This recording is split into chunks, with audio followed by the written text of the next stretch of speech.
Om Namo Bhagavate Vasudevaya. Om Namo Bhagavate Vasudevaya. Om Namo Bhagavate Vasudevaya. Narayanam Namaskrityam Nara Chaiva Narottamam Devim Saraswatim Vyasam Tato Jammudiraye Nashtaprayeshu Abhatreshu Nityam Bhagavata Sevaya Bhagavati Uttama Shloke Bhaktir Bhavati Naishtaki Krishnaya Vasudevaya Devaki Nandanaya Cha Nanda Gopa Kumaraya Govindaya Namo Namah. Hare Krishna, dear devotees. So welcome for this wonderful session of the Śrīmad-Bhāgavatam. And we were on the second chapter of the third canto, where we had seen till shloka number 9, I suppose. And then I said that we will continue with shloka number 10. Just let me quickly share my screen with you all. So that immediately, yeah. So just a quick recap, because we're meeting after a very long time. Almost, I can say 5-6 days we're meeting after. So the second chapter actually starts with, where Uddhava is replying to Vidura's queries. And Vidura inquired about Lord Krishna, and then Uddhav couldn't reply because he was too much in excessive anxiety at the remembrance of the Lord. And then then Uddhava's character has been described, that how in his childhood he was so absorbed in worshipping the deity of Krishna that when his mother used to call him for breakfast, he did not wish to have him, or he did not get satiated in the transcendental service of the Lord, or he used to always remain silent, and he used to experience devotional ecstasy. And he exhibited these symptoms of bliss. And by his constant remembrance of Lord, Uddhava always lives in Krishna's abode, the Lord's abode. That is, he lives in Dwarka. So then Uddhava, soon comes back from the Lord's abode to this, human plane. And he spoke to Vidura in a very pleasing manner. And then out of sympathy, Uddhava first brings about philosophical conclusions in order to pacify Vidura, because Vidura was overcome by grief. And then he explains about the unfortunate situation of the Yadus and others. So he says that, Krishna's sun has set and our house has been swallowed by the snake of time. What can I speak about the welfare of the Yadus? And then he speaks about this universe is most unfortunate, and the Yadus are even more unfortunate, as they could not identify Lord as the supreme person, just as the fish considers the moon as one amongst them, or something that is illuminating, nothing more than that. And although the Yadus are very highly learned people and they're expert in psychic study, they could not understand the Lord, and they could understand only partially, but not fully. They could understand only of his Paramatma form, but not as Bhagwan form. And still the Yadus are glorious. Why? Because they had the opportunity to associate with the Lord and serve him. And such devotees are completely different from atheistic people. So imagine, Srila Vishwanath Chakri Thakur and Prabhupada are saying that Such people are different from the atheistic people. And ahead in this particular shloka, so he says that the intelligence of those who are surrendered devotees of Krishna, their intelligence is never affected by the words of those who are bewildered by Maya or the illusionary energy of the Lord. So he's saying that Devasya Maya Sprishta Ye Chanyad Asat Ashritah Brahmayate Dhirana Tad Vakyer Atmani Uptap Manoharo.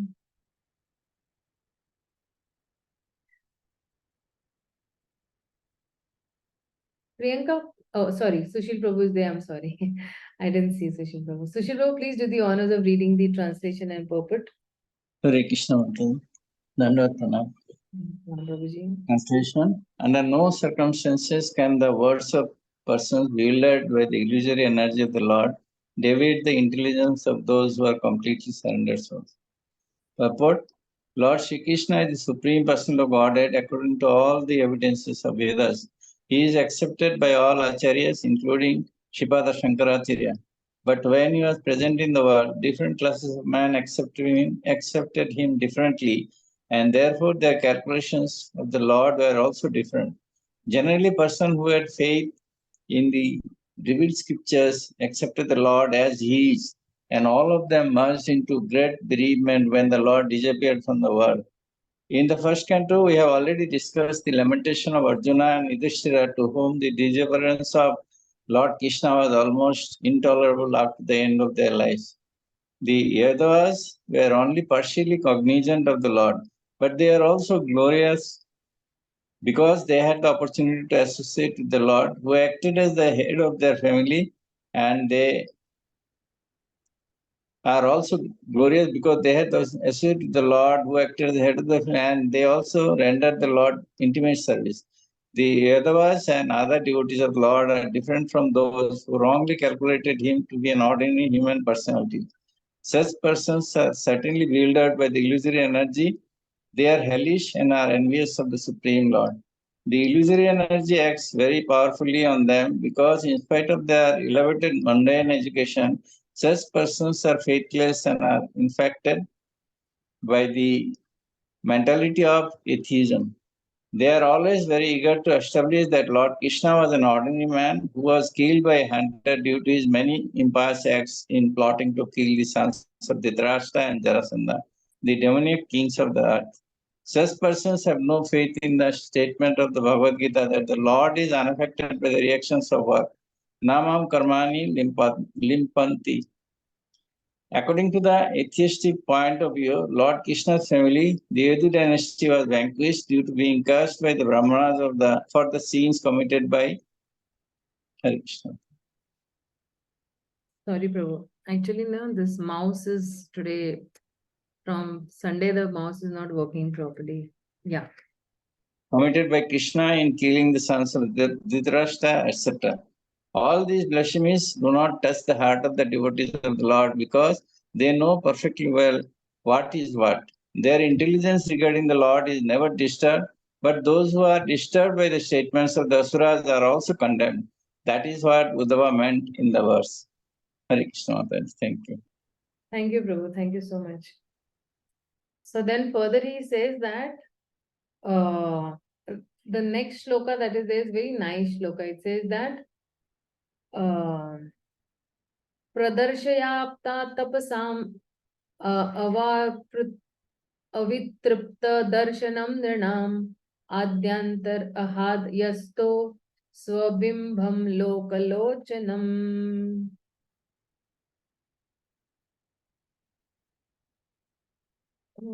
Is Lakshmana then okay? Priyanka, please read the translation and purport both. Yes, Mataji. Hare Krishna. Translation. Lord Shri Krishna, who manifested his eternal form before the vision of all on the earth, performed his disappearance by removing his form from the sight of those who were unable to see him as he is due to not executing required penance. Purport. In this verse, the word avitraprata drishyam is most significant. The conditioned souls in the material world are all trying to satisfy the senses in various ways, but they have failed to do so because it is impossible to be satisfied by such efforts. The example of fish on land is very appropriate. If one takes a fish from the water and puts it on the land, it cannot be made happy by any amount of offered pleasure. The spirit soul can be happy only in the association of the supreme living being, the personality of Godhead, and nowhere else. The Lord, by his unlimited causeless mercy, has innumerable Vaikuntha planets in the Brahmajyoti sphere of the spiritual world, and in that transcendental world there is an unlimited arrangement for the unlimited pleasure of the living entities. The Lord himself comes to display his transcendental pastimes, typically represented at Vrindavan, Mathura, Dwarka. He appears just to attract the conditioned souls back to Godhead, back home to the eternal world. But for want of sufficient pity, the onlookers are not attracted by such pastimes of the Lord. In Bhagavad-gītā, it is said that only those who have completely surpassed the way of sinful reaction can engage themselves in the transcendental loving service of the Lord. The entire Vedic way of ritualistic performances is to put every conditioned soul on the path of piti. By strict adherence to the prescribed principles for all orders of social life, one can attain the qualities of truthfulness, control of the mind, control of the senses, forbearance, etc., and can be elevated to the plane of rendering pure devotional service to the Lord. Only by such a transcendental vision are one's material hankerings fully satisfied. When the Lord was present, persons who were able to satisfy the material hankerings by seeing him in true perspective were thus able to go back with him to his kingdom. But those persons who were unable to see the Lord as he is remained attached to material hankerings and were not able to go back home, back to Godhead. When the Lord passed beyond the vision of all, he did so in his original eternal form as stated in this verse. The Lord left in his own body. He did not leave his body as is generally misunderstood by the conditioned souls. This statement defeats the false propaganda of the faithless non-devotees that the Lord passed away like an ordinary conditioned soul. The Lord appeared in order to release the world from the undue burden of the non-believing asuras, and after doing this, he disappeared from the world's eyes. Thank you, Mataji. Hare Krishna. Yeah, Hare Krishna. Thank you so much. So he's saying that the Lord manifested his eternal form and removed it from the sight of those who have not executed this required penance. Apta tapasam, he's saying, over here, if you see,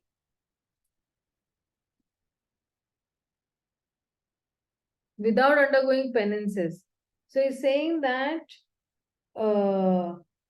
those who are not satisfied in their attempts to satisfy their senses. So he's saying that avitriptam drisham. Tripta yane satisfied. Avitripta yane what? That those who are, their attempts have not been satisfied. Drisham, without fulfillment of the vision, means they had some vision of satisfying their senses, but it has not been satisfied. And then he's saying, and but attained the Lord's mercy and developed a craving to see his form. So there are two types of people. One who are not, who are actually, satisfying their senses, but they are not satisfied. But here are those people who are not satisfied in their attempts to satisfy their senses, and but they attain the Lord's mercy and developed a craving to see his form. So over here he's saying that when Krishna has manifested his external form before the vision of everybody, and then he disappeared by removing his form from that sight of those who were not able to see him. Because why they were not able to see him? Because to see the Lord, it requires some penance, some tapasya is required. And that is why he's saying that, just today only I was reading one of my spiritual master's quote on our, disciple course, where he's saying that, my spiritual master is saying that the Lord cannot be easily captured or understood, but the Lord can be captured or understood through the medium of tapasya. And tapasya means only austerity. Tapasya means voluntarily accepting some inconveniences for a higher cause.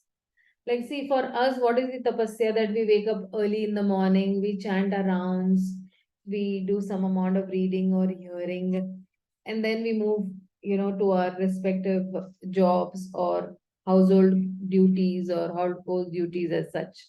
Like, okay, for us that. Then, even in the daytime, what is the tapasya for us? That we will not eat anything that has caffeine, we will not gamble, we will not, take any intoxication. Then we will not interact with any person outside marriage. Okay, so no illicit sex, no gambling, no intoxication, and what is the fourth rule? No intoxication. No meat eating. No meat eating. No meat eating. Yeah, meat eating actually is the for now. I'll tell you what. For us, we are in a default mode. I have never eaten meat and onion garlic right from my childhood. So no meat eating will never strike. Only by default, I don't eat meat, so I don't have to bother actually about eating meat as such. So these are the 4 regulative principles. That is also tapasya for us only. Now, anything that is not related to Krishna, we will not put our head too much into it. Okay, this is not related to Krishna, fine, I means if there is prajalpa going on, which is not related to Krishna, then we'll say, okay, what do I have to do? So this particular person who's, who is actually wanting to advance in spiritual life, he will utilize his moment to moment very carefully. Like how a merchant, or in Hindi you call it baniya, a businessman. Okay. So how this businessman now, who's sitting on that galla or the counter, the cash counter, what he will do, every penny he will see that, whether it is not wasted wasted unnecessarily. And every penny he is spending, he'll see to it that I will have something double coming in. If I'm spending 1 rupee, he's thinking I should get 100 rupees back or $100 back, right? Similarly, the devotee also will not invest his time in any place where he knows that he is not going to get return, and he's going to be bound by that work or bound by that action. And that's why he will be very careful, which is not connected to Krishna. He will not involve himself much or waste time. That is why we say, no, when we say gambling, so it's not gambling only with money. Gambling is with our time also. We actually gamble so much with our time on a daily basis, and don't utilize that time in Krishna consciousness, or thinking about Krishna, or thinking something to do good about Krishna.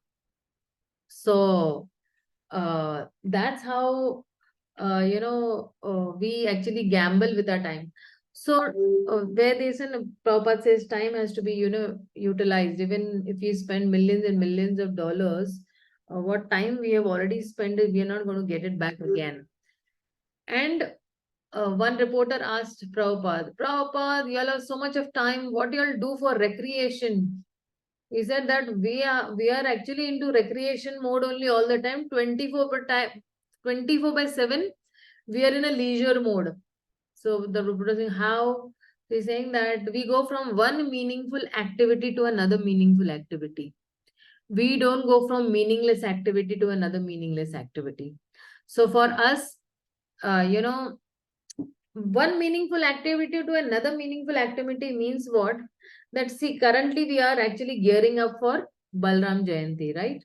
Balram Purnima. So we are actually preparing on a daily basis. We'll serve, preparing the swing, Radha Krishna swing and all, and we'll try to see how we can please, and we'll pull that particular swing. Then, immediately after Balaram Purnima, we have Janmashtami. Even after Janmashtami, we have Prabhupada Appearance Day. After Prabhupada Appearance Day, then immediately 1 day, gap, and then it's my spiritual master's Vyas Puja. He's born on Ananda Ekadashi. And then after that, we immediately finish. Then we have Radha Ashtami. After Radha Ashtami, then we have actually Navratras coming in. So there also we gear up. After Navratra, we have Kartik month coming in. After Kartik, immediately Kartik gets over. We have book distribution marathon coming up. After book distribution marathon in the month of Jan, then we have Pushya Abhishek, and then we have Nityanand Trayodashi, we have Gaur Purnim, we have Nashim Chaturdashi, we have Rath Yatra in the month of June, July. And then again, we come back to, Balaram Purnima and, Krishna Janmashtami. So from one meaningful activity to another meaningful activity, we move. And that is why for us, this is only leisure. That for us, this leisure that is there is most this. But with that leisure, a little penance that yes, we wake up early in the morning, we chant, we try to control our tongue, we try to control our genitals, we try to control our belly, we try to control our mind. All that is equally involved. So if if somebody is not following or being austere or waking up early in the morning, or if somebody is not trying to of course, austerity does not come all of a sudden that tomorrow, from tomorrow I'll be austere. So no, not that way.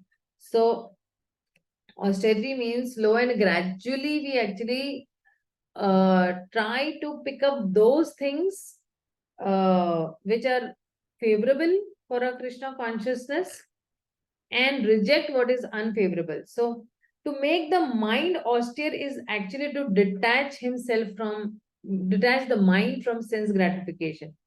And that is why the mind should be so trained that it can always think of doing good for others. So the best training for the mind is actually, to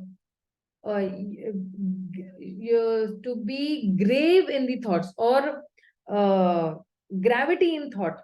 So one should not deviate from Krishna consciousness, and he must always avoid sense gratification. So that is why to purify one's nature is actually to become Krishna conscious. So that is why when satisfaction of the mind can be, only, brought about by taking the mind away from those thoughts of sense gratification. And this is a conscious effort. Very consciously we say that, no, I don't want to look at, the YouTube more than 5 minutes. Or, if it's not necessary, I really don't need to look at it. So the more we think of sense enjoyment, the more the mind becomes dissatisfied. Why the mind becomes dissatisfied? Because the mind is not in its original constitutional position. What is the original constitutional position of the mind? The original constitutional position of the mind is that it is supposed to serve the Lord. And when he serves the Lord, in that time only he is happy, otherwise he is not happy. So that is why currently people engage themselves so much into different ways of sense gratification, and there is so much of this possibility of this mind not becoming satisfied. And if it is going haywire here and then, the mind will never be seen. But if it is trained properly, and if it is diverted to the Vedic Vedic way, or you can say it is diverted to reading the Shastras or the Vedic literatures, then these Vedic literatures or the Vedas are, full of satisfying stories. Even if you see in the Puranas, in the Mahabharata also, nice stories are there. So definitely one can take some nice advantage of this knowledge and he can purify his mind. So the mind should not have duplicity, that you behave in a way, one way, and you don't walk your talk, or you say something and you behave something, or one should uh, one should think of everybody's welfare. So that is why when we say silence, silence means that one is always thinking of self-realization. So when the more we keep quiet, the more we are actually, internally we actually we internalize our activities, then actually we'll have that self-realization. So that is why the devotee observes, perfect silence, because he's internalizing things. And that is why when we say, no, oh, my mind is not under control. So control of mind means only we detach the mind from sense enjoyment. And one should be really straightforward in this, because sometimes what happens, we don't deal properly with people. And then, it spoils our consciousness also and the others also. So that is why even in the Bhagavad-gītā, if you see, it is 17th chapter. I just forget the shloka number again. Let me just check. I think it is the 15th or the 16th. Yeah, it's 16th only. Yeah. You see, Mana prasada saumyatvam maunam atma vinigraha bhava samsuddhir eta iti eta tapo manasamuchyate.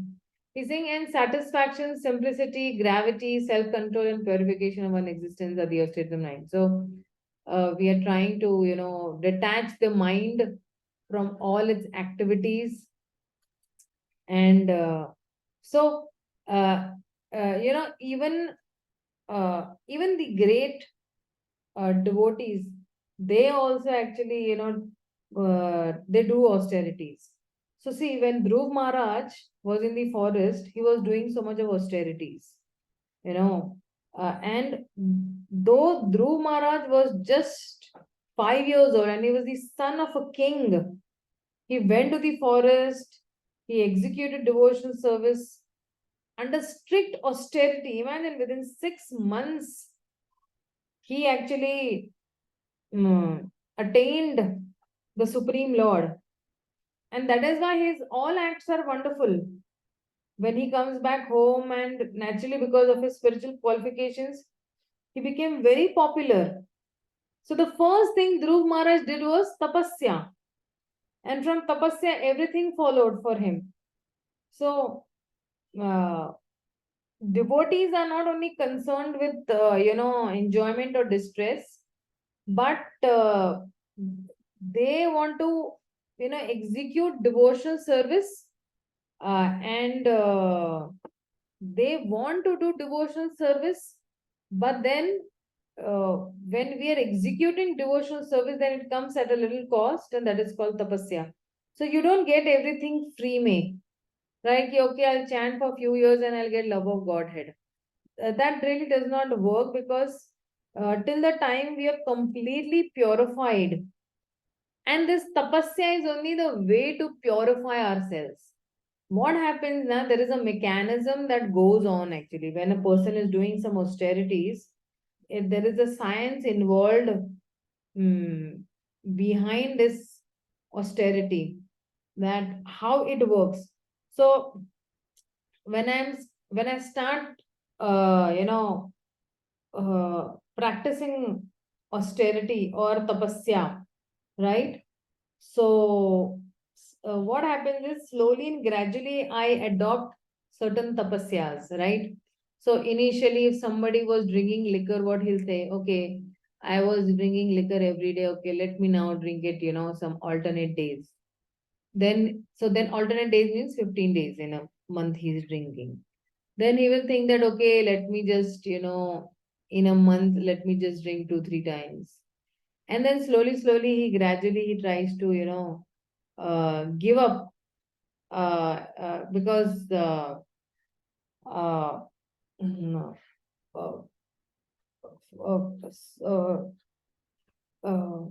when he's giving up, sorry, actually I was trying to remember some shloka, but I was not able to remember. So, and when he does this, slowly, he moves towards the path of austerity, and he's gradually progressing also.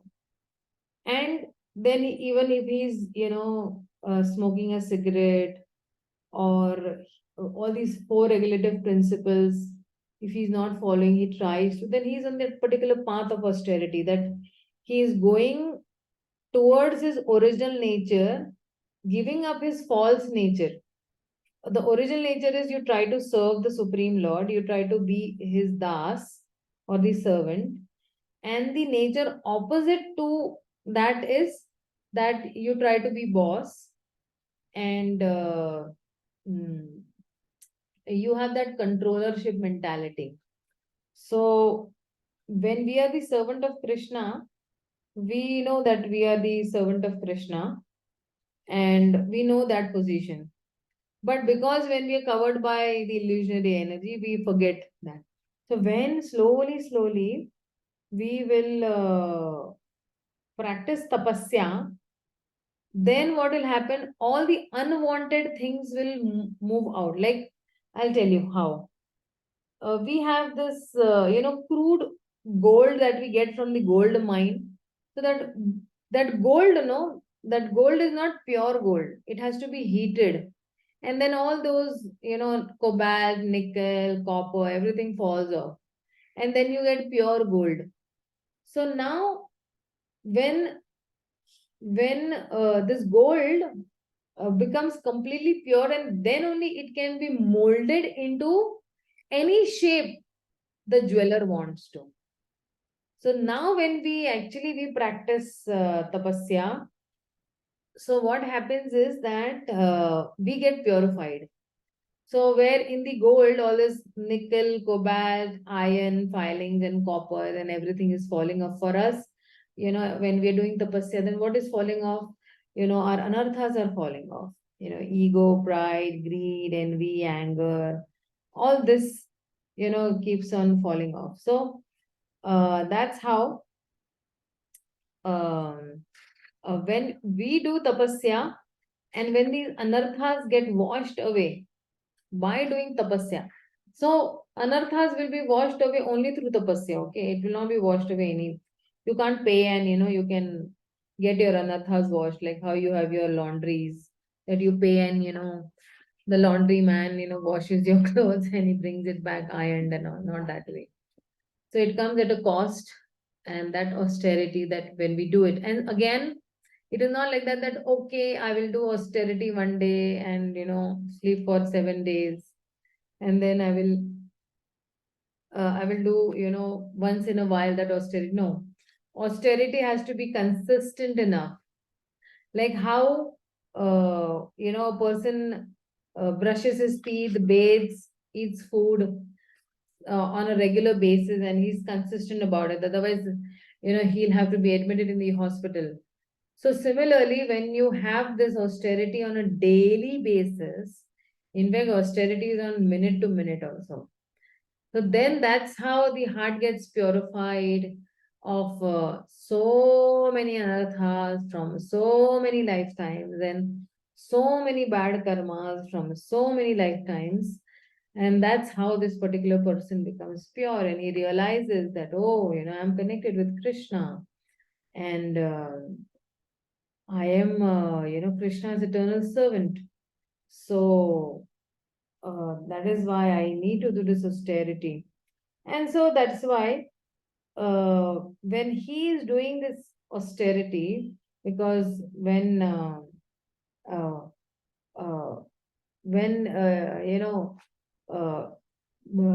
when we realize that, okay, only through tapasya things can happen, we can understand the absolute truth. We can understand Krishna also. So that is why this austerity that is there, and then austerity of, so Krishna, no, in the in the 17th chapter only, you all can read the 17th chapter, okay, because it's a very nice chapter, and it speaks about a lot about austerity, cleanliness, charity, and everything. So then he speaks about austerity of the mind, austerity of the speech, austerity of the body consists in worshipping of the Supreme Lord, the Brahmana, the spiritual master, and superiors like father and mother, and in cleanliness, simplicity, celibacy, and non-violence. Then austerity of the speech consists in speaking words that are truthful, pleasing, beneficial, and not agitating to others. And also in regularly reciting the Vedic literature. So why is actually this being said, that reciting Vedic literature? Because only by reciting Bhagavatam and Bhagavad-gītā shlokas, then you become, you become purified. Yeah, Mataji, it is 17th chapter of the Bhagavad-gītā, Rupa Mataji. Yeah. And then that is why he's saying that, and satisfaction, simplicity, gravity, self-control, and purification of one's existence are the austerities of the mind. So you have the austerity of the mind, you have the austerity of speech, and then you have the austerity of the body. With body, mind, and words, we actually have austerity. And then what is austerity in the mode of goodness, passion, and ignorance also? So this threefold austerity performed with a transcendental faith by men not expecting material benefit, but engaged only for the sake of Supreme, is called austerity in the mode of goodness. So somebody is chanting, I'm sorry, what is this happening? Why is this happening? I don't understand. Okay.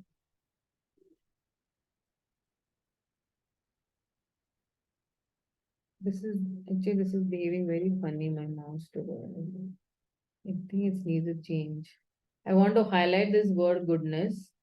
It is not allowing me. Yeah, it's allowed. So it is called austerity in the mode of goodness. And then so then he's telling that austerity performed out of pride and for the sake of gaining respect and all, it is in the mode of passion. And performance is out of foolishness. Some people torture themselves a lot, or they destroy themselves. Have you seen somebody, hitting themselves with that whipping rod or whipping, big, what do you say, big rope on the road? So, or some people walking on hot coal, hot sand, and all these things, they are actually self-torture. So that is really not recommended. Why? Because this body belongs to Krishna. So we should handle it with care. So this is all austerity in the mode of, what do you say, mode of ignorance. This is not going to give us any benefit. By torturing yourselves, your sins are not going to get cut. By performing anything against the Shastras, which is not in the codes of conduct of the Shastras, then what's going to happen? It's not going to give us any benefit. Okay. And also this austerity that, okay, if I chant 64 rounds, people will praise me. And, people will, say, oh, very pure devotee. They will offer dandavats to me and all. Or, let me, donate 1 lakh rupees to the temple. So then everybody will come and bow down to me. Not that way. So we don't want to actually, have some austerities like this. And this will neither be stable. Today people will praise you, tomorrow people will not also. Why? Because till the time you don't empty your bank, people will think that, okay, he's not emptying his bank, he's good for nothing. So once you are donating 1 lakh, 2 lakh, 3 lakh, 20 lakh, but the next time you don't donate, then they will not encourage, or they will not even look at you. So, so that is why, and even if you see ahead, charity given out of duty without expectation of return at a proper time and place to a worthy person is considered in the mode of goodness. So what is this charity? Charity given out of duty. Okay, it is my duty to, give to Krishna something because Krishna is giving me free air, free sun, free rain, and I'm utilizing all these facilities, and you give it without any expectation or return. Some people, what they do, that, okay, Ganpati, I will offer you, 5 coconuts, and you please, get my, this 5 crore project sanctioned. So you do, business with, God. Even with demigods, you do business. So without any expectation of return. No, I'm giving 1 lakh rupees. Whether Krishna wants to give, whether Krishna does not want to give, it's completely his, this. I'm not expecting anything. If it comes, well and fine. If it does not come, also, and at a proper time, like we have Janmashtami now. So, many people give donations on this time because it's the proper time. It's the birthday of the Supreme Personality of Godhead, the appearance day, and a proper place. We are giving these donations to the temple and to a worthy person. Who is the worthy person? Krishna is the worthy person. And that is why we're giving charity to Krishna, because Krishna is also a person. Now, this charity is called charity in the mode of goodness. And that is why, we have to be very careful that where we are giving this charity and for what reasons are we giving. But he's saying that charity performed with expectation of some return or with desire for fruitive results or in a grudging mood is said to be charity in the mode of passion. Sometimes what happens, I remember when we were small, uh, because we used to celebrate in our society this Krishna Janmashtami festival. So we used to go asking, door to door, please give 10 rupees, 5 rupees. We are celebrating Janmashtami. And so some people used to just slash the door on our face, get lost. Some people used to say, what, every year you all have Janmashtami? What, every year you all come up? So now they're giving in a grudging mood. So then that becomes charity in the mode of passion. So they used to give us maybe 5 rupees, 10 rupees in those days, whatever it was. And we used to be very happy because, oh, they've given something. Even if they've given in a grudging mood, we used to think, Jane to Bhagwan ke liye to diya hai na, at least. So then that is in the mode of passion. So we should never give charity in a grudging mood that way. And then there is charity performed in an impure place, impure time, improper time, unworthy people. Okay, so sometimes, people give charity to agoris or to such people where, they are thinking that, okay, some black magic they will do and they will, cause my enemy some harm and I'll give it to this person. So no. So improper place, improper time also, and to unworthy people, or without proper attention and respect also. Okay.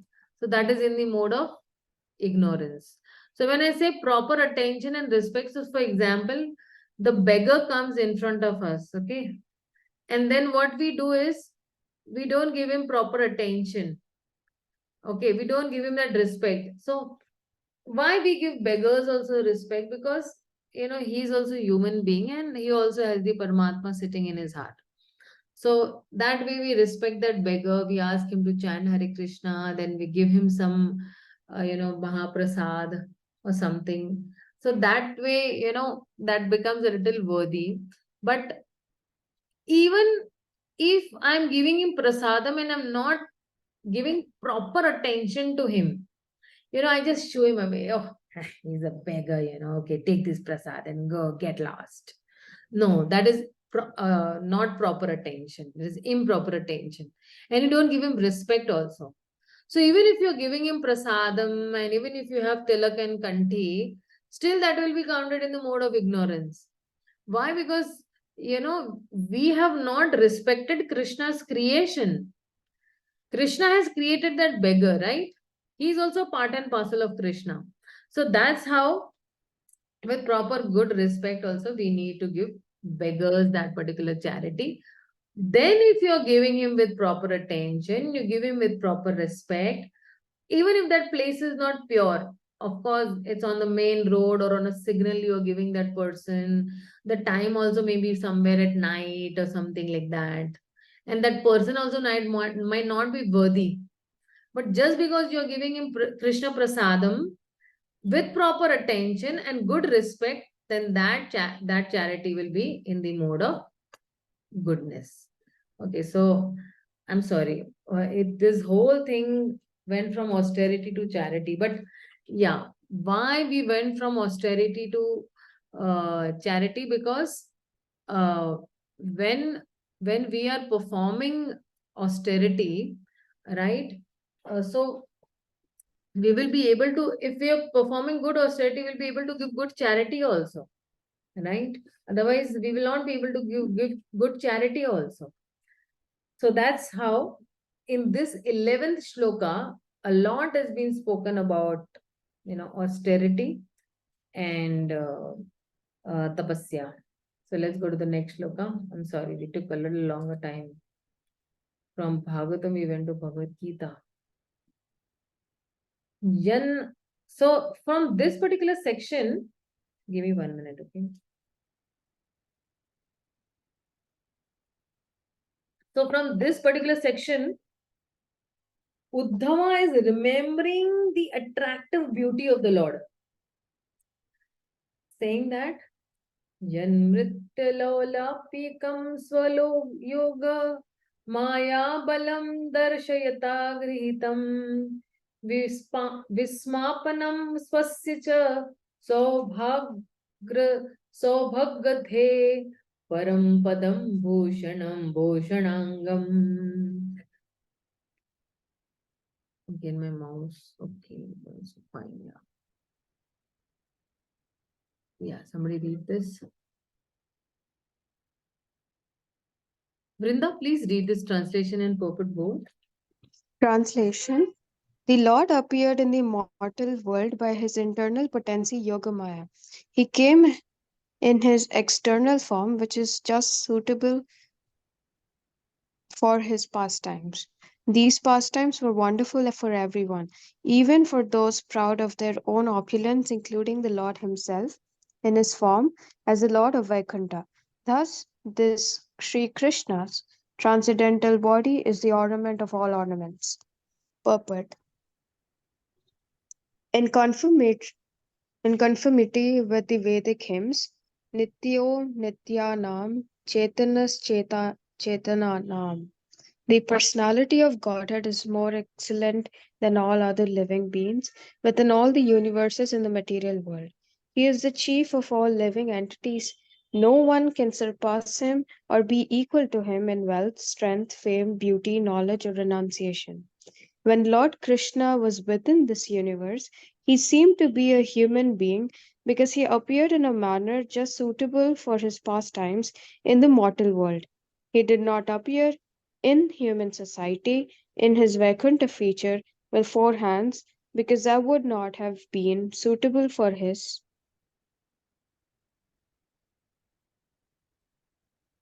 pastimes. But in spite of his appearing as a human being, no one was or is equal to him in any respect in any of the 6 different opulences. Everyone is more or less proud of his opulence in this world. But when Lord Krishna was in human society, he excelled all his contemporaries within the universe. When the Lord's pastime are visible to the human eye, they are called prakata. Prakata. And prakata. Prakat means, they are visible.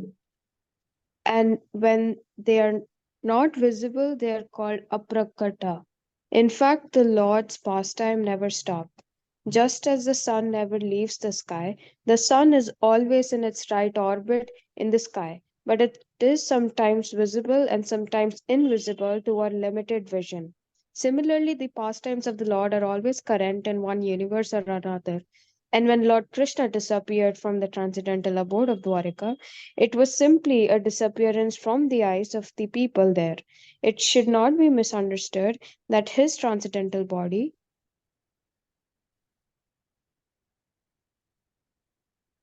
which is just suitable for the pastimes in the mortal world, is in any way inferior to his different expansions in the Vaikuntha lokas. His body manifested in the material world is transcendental par excellence, in the sense that his pastimes in the mortal world excel his mercy displayed in the Vaikuntha lokas. In the Vaikuntha lokas, the Lord is merciful toward the liberated or Nitya Mukta living entities. But in his pastimes in the mortal world, he is merciful even to the fallen souls who are Nitya Badha, or conditioned forever. The six excellent opulences which he displayed in the mortal world by the material energy, but by his spiritual energy. The excellence of his Rasa Leela at Vrindavana and his householder life with 16,000 wives is wonderful even for Narayana and Vaikuntha, and is certainly so for other living entities even within this mortal world. His pastimes are wonderful even for other incarnations of the Lord, such as Sri Rama, Narsimha, and Varaha. His opulence was so super excellent that his pastimes were adored even by the Lord of Vaikuntha, who is not different from Lord Krishna himself. Hare Krishna. Hare Krishna. Thank you so much. So the Lord appeared in his internal potency. The Lord appeared by his internal potency in his external form, which is very much suitable for performing human pastimes. And these human pastimes are astonishing even Lord Vishnu also, and that is why his form is this form, the Krishna form, is the ornament of ornaments. So Lord's pastimes even mesmerize Vishnu, and that is why Krishna attracts even his own incarnations. So that is why then Uddhava reminded Vidura that, see, you have directly witnessed the great auspiciousness of Krishna, and then he's saying that Yadharma sunor batarajasuye nirikshaya driksvastayan matrilokaha karstenya cha detya gatam vidhatu arvaka shrustau kaushalimmityamantyah. So he says that, yeah, somebody read this. Yeah, Rupa Mataji, read. Hare Krishna. All the demigods from the upper, lower, and middle universal planetary systems assembled at the altar of the Rajasuya sacrifice performed by Maharaja Yudhishthira. After seeing the beautiful bodily features of Lord Krishna, they all contemplated that he was the ultimate dexterous creation of Brahma, the creator of human beings. Purport. Mataji, but how come they say that Brahma created? Who? After seeing the beautiful bodily features of Lord Krishna, they all contemplated that he was the ultimate dexterous creation of Brahma, the creator of human beings. Yeah, so see, who is dexterous but Krishna is dexterous. So Lord Krishna, they contemplated that Krishna was the ultimate dexterous, he was the creation, he was the creator of Brahma also and the human beings also, right? After seeing the beautiful body features of Lord Krishna, they all contemplated that he was the ultimate dexterous creation of Brahma is there, so looks like Brahma created him. It is what it is sounding like.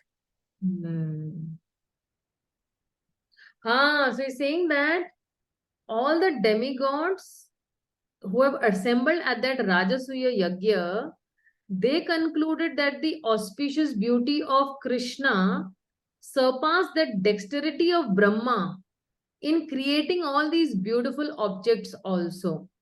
This is what he's trying to say. Oh, okay. Yeah. Thank you, Mataji. Purport. There was nothing comparable to the bodily features of Lord Krishna when he was present in this world. The most beautiful object in the material world may be compared to the blue lotus flower or the full moon in the sky. But even the lotus flower and the moon were defeated by the beauty of the bodily features of Lord Krishna. And this was certified by the demigods, the most beautiful living creatures in the universe. The demigods thought that Lord Krishna, like themselves, was also created by Lord Brahma. But in fact, Brahma was created by Lord Krishna. It was not within the power of Brahma to create the transcendental beauty of the Supreme Lord. No one is the creator of Krishna. Rather, he is the creator of everyone. As he says in Bhagavad-gītā 10.8, Aham sarvasya prabhavo matta sarvam pravartate. Hare Krishna. Hare Krishna. So then he says that, but the attraction of the gopis is even superior to that of the demigods. And then Uddhava speaks out of his own experience in Vraj, because he has seen the love of the gopis. So he is saying that Yasyanu anugrah anuraga pluta hasarasa leelavaloka pratilabdamanaha vrajastriyo drigbhir anu pravruttaha dhiyo avatstu kila krutyashesha.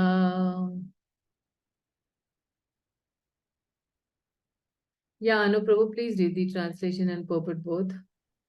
Translation: The damsel of Vraja, after pastimes of laughter, humor, and exchanges of glances, were anguished when Krishna left them.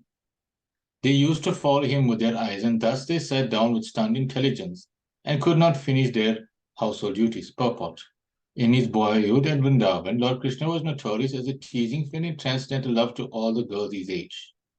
His love for them was so intense that there is no comparison to that ecstasy, and the damsel of Vraja was so much attached to him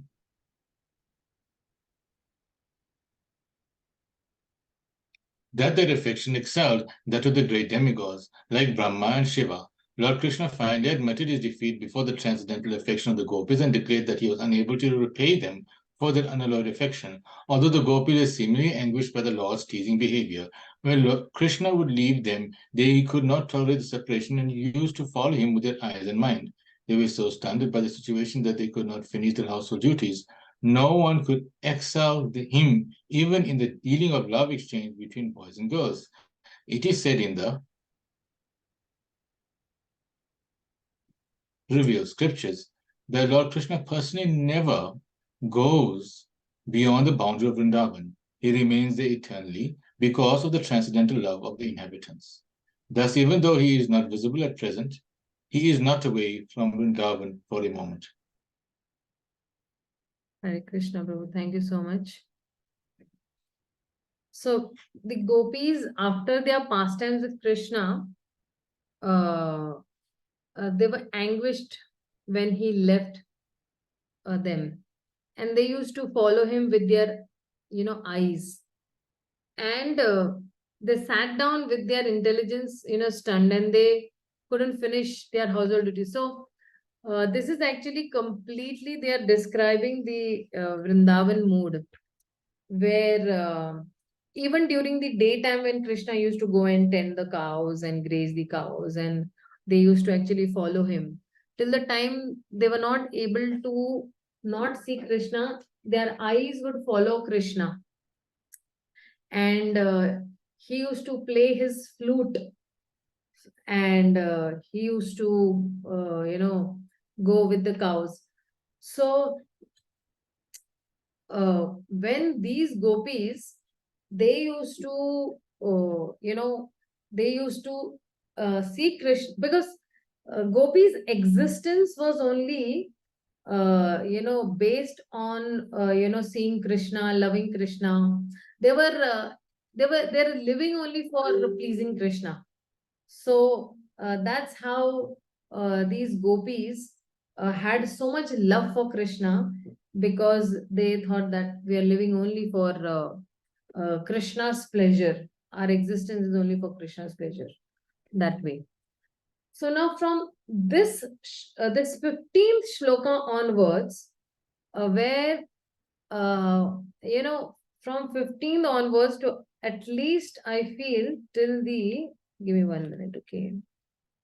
I think it is till the 25th shloka. No, till the 24th shloka. Yeah. So till the 24th shloka, he's describing about Krishna's mercy and his bewildering activities. And then from 25th onwards, what are his pastimes in, Vraj? These things are being described.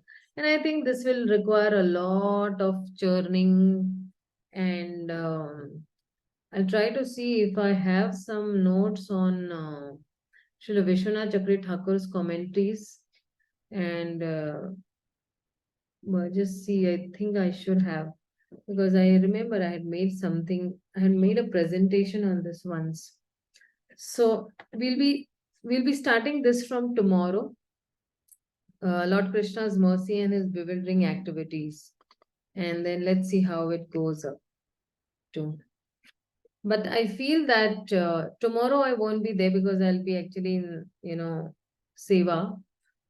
And I was thinking that since I will be actually on every evenings on, in the temple doing Seva on the counter that has been given to me. So I don't think so I'll be able to join you all for the reading classes. And this explanation, maybe we could take it after Janmashtami, because what is today's date? Today is, I think, the 28th of August. So, and we have Janmashtami, right? Next week we have Janmashtami. No, next week we have Janmashtami. No, next week only we have Janmashtami. So, this Monday, next Monday, yeah. We have Janmashtami on the 7th, but over here in Pune we celebrate Janmashtami for 3 days. Janmashtami starts for us over here from 5th, 6th and 7th. Then we have Srila Prabhupada's appearance day. Then 1 day lapse, and 2 days lapse we have.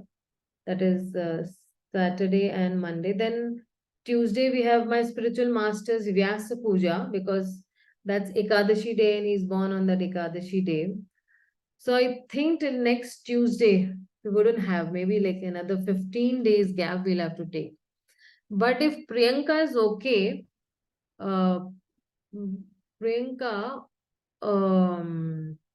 will you be able to take just the reading Bhagavatam classes? Is it possible for you? Or maybe just for 3-4 days, even you will be busy for Janmashtami celebrations. What do you say? Yes, Mataji, I'll be free 36, 7, 8, like Balram Jayanti and Janmashtami, those 3 days, even I will be in the temple. Yeah. Okay. So 6, 7 and 8, we won't have any classes. Of course, even you all will be also busy in your own temples, respective temples, doing some service or the other. So then you say, Priyanka, that Saturday, Sunday we anyways don't have. And then Monday Yes, and Mataji, Tuesday. days I will take it. I Yeah. will post it in the group, the message, and if in case if I get any call from temple and if I'm not available, then I'll post it in the group, no class, like that. Yeah. And 12th, anyway, my spiritual master's appearance day, I won't be there because morning we'll have, a lot of sevas, and evening also I'll be in seva only. So that, and then I think we'll meet on Wednesday then, of course, we'll meet on Wednesday then. So, God, that is a long gap right from tomorrow itself. So 2 Wednesdays. We'll be skipping two Wednesdays. That is the 30th and the 6th of September, and then we meet on 13th of September. Yeah. Dear devotees, are you all okay with this schedule? Because Mataji, if you need, I can conduct on 11th and 12th if you need, or any in between days, because it is morning for here. yeah, I think Priyanka will just coordinate with you, Mataji. Or maybe you Okay. can coordinate with you, and Priyanka can just work it out how it suits you and how it suits her, and that can be done. Anu Prabhu, are you okay with this Prabhu schedule, or you all are also in South Africa celebrating Janmashtami, Prabhu? Yes, Mataji, we also in our temple have celebrated Janmashtami as well. You stay near the temple, Prabhu? Yes, Mataji, about 5 minutes away. Oh, you are the lucky one staying so close to the temple. Oh, that's really nice. So, of course, you will also be having some services in the temple as such. Okay, and Akshita beta, what are you doing? Means, what is your plans? Vrinda, what are your plans? Vrinda? I guess, Mataji, I'm gonna visit the temple when there's gonna be Janmashtami, and then maybe we'll be a part of celebration, and we'll just come back regularly. And the Okay, way, yeah, okay. And then you'll be going for Srila Prabhupada's appearance day also. The next, yeah, okay, so even you will be busy. Okay, fine. That's okay for you, but Vrinda? yeah. I mean, I can manage joining the class. I have no problem. Yeah, okay. Sushil Prabhu, how about you, Prabhu?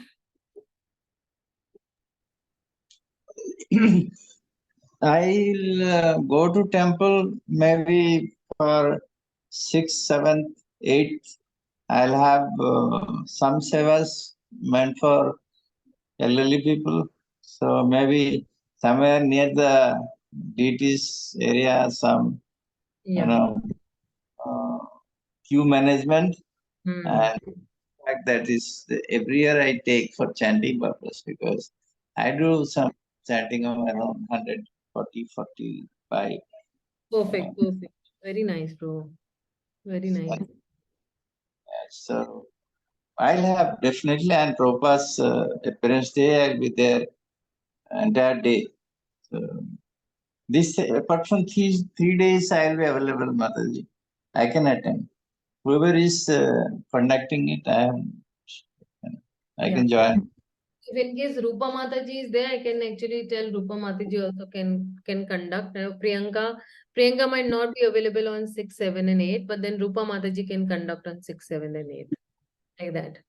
And I'll just guide you all. Whoever is conducting, just put me a message that what I have to read. And accordingly, I'll just, give the link. From there, you start reading on. You know. And I won't be available because we have been given a stall over here. It's a preaching stall where we connect new people and we get them to register. And from there only these people will be there for DYS session, the Discover Yourself session, and from there we'll be actually taking them up. Uh, that's why I won't be available. And then we'll be doing collection also, collection of funds also. If somebody is interested in giving some funds, then we have been given a link by the temple that let them click on that particular link, and then directly it goes to the central temple fund, something that is there that way. So yeah. So I think fine. We can actually now we'll meet directly on the 13th of September. Yeah. This Wednesday also we are not meeting, Mataji. No, Mataji, because what has happened is that we'll be starting from Wednesday itself only, just a Okay. week before we start gearing up ourselves, preaching and everything. Okay. Because there is a big crowd in the temple.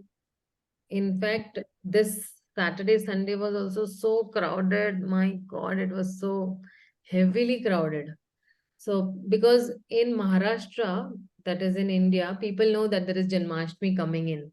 So, what they do, they don't mostly, they come even before Janmashtami also, and during Janmashtami also they come. So, then this is a like very good potential time for us also to capture people because they are also in the mode of goodness, and they are also in a very good mood. So then we can actually, tell them also, and we can inspire them to take up to Krishna consciousness. So we make them chant and we explain them the Bhagavad-gītā a bit. We ask them to read also the Bhagavad-gītā, a page or two, sitting over there on certain chairs. And Sure, Mataji. yeah, so that's what we do actually over there during Janmashtami. Mataji, I have a question in the last purport, 3 to 14. Yes, Mataji. The last line. Thus, even though he is not visible at present, he is not away from Vrindavana for a moment. So, does that mean that, like how in one of the pastime where I think Indra takes away all his friends, but again Krishna makes them appear in the Vrindavan without any difference that they are not there. So, like that, he appeared in Vrindavan even though he is not physically present. Did he manifested himself to be there? So that's the reason why gopis didn't felt that he is away, or do they know that he is not there and yet they are still okay with it? So, no. So you know what? Krishna never steps out of Vrindavan, even for a moment. I think we had discussed this. In which class did we discuss this? That Krishna does not step out even, for a minute out of Golok Vrindavan. And that's how that goes on, Mataji. So so they experience that he is physically there even when he is not there. In the hearts of heart, Mataji, I really don't know the answer for this question. I should really ask somebody and get back to you, Mataji. Because as far as I know that he does not move out of Vrindavan even for a minute. If somebody has this answer, you can answer, I'm sure. If you'll have No, heard, that's what even I heard, that he is not away from even for one moment. That I heard.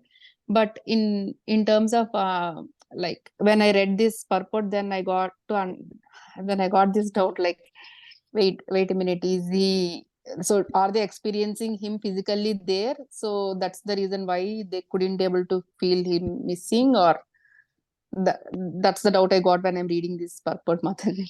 Yeah.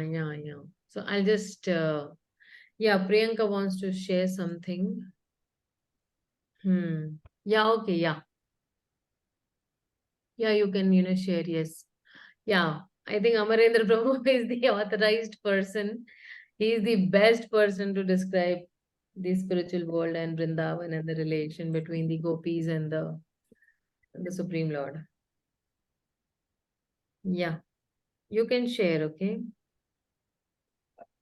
In one of the Amarendra Prabhuji's lecture, I had this question earlier too, somewhere when I was reading, and I got to understand that he had some headache, and then he was asking about the dust of the feet of the devotees, and then nobody dared to give except the gopis from the Vrindavan, and then that's how they were not away, or he is always in their minds. That's how it got explained. Yeah, absolutely. Yeah. Priyanka Mataji, can you explain what you heard? No, she might not know because I think she must have forgotten also. Yes, Mataji, I actually forgot, but it was in the Deliverance of Putana. There is a series, like around 15 or 10 videos are there in that series he had posted. So in the starting one of the three videos, I will share the link, Mataji. It was explained that something like that. I cannot explain it, but I'll just share it. He explained it very nicely. Yeah. Okay, Putana Vada in that Deliverance series. of Putana. Yes. Okay, thank you, Mataji. Thank you. So, dear devotees, thank you so much. Śrīmad-Bhāgavatam ki jai, Srila Prabhupada ki jai, Gaur Bhakta-vrinda ki jai. Hare Krishna. Mataji, Dhanwad. Hare Krishna, Mataji.